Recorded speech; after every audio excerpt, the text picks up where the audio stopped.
USA visa bond, বহুল আলোচিত এই শব্দটারই ব্রেকডাউন করবো আজকে। তাই পুরো ভিডিওতে আমার সাথে থাকুন, অনেক অজানা তথ্য জানতে পারবেন।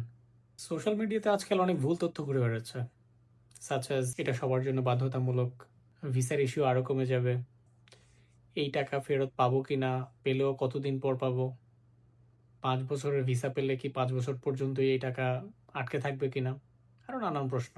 তাই as a senior visa consultant আজকে এই পুরো ব্যাপারটা ক্লিয়ার করব।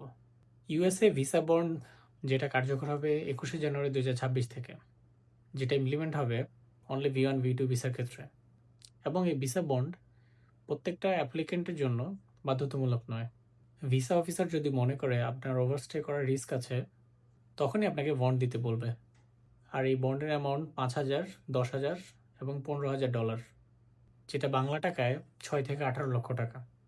আর যেটা নির্ধারণ করা হবে সেটা আপনার প্রোফাইলের উপর নির্ভর করে, যেটা সম্পূর্ণরূপে refundable.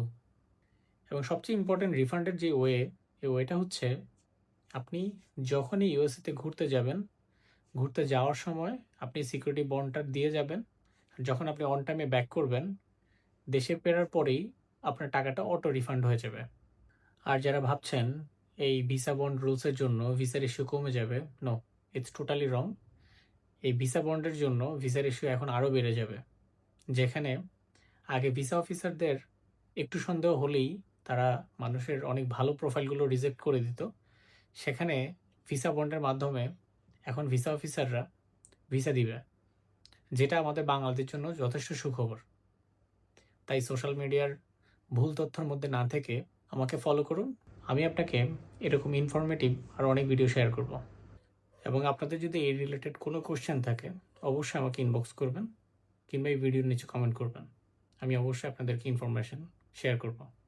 Thank you so much. আসসালামু আলাইকুম।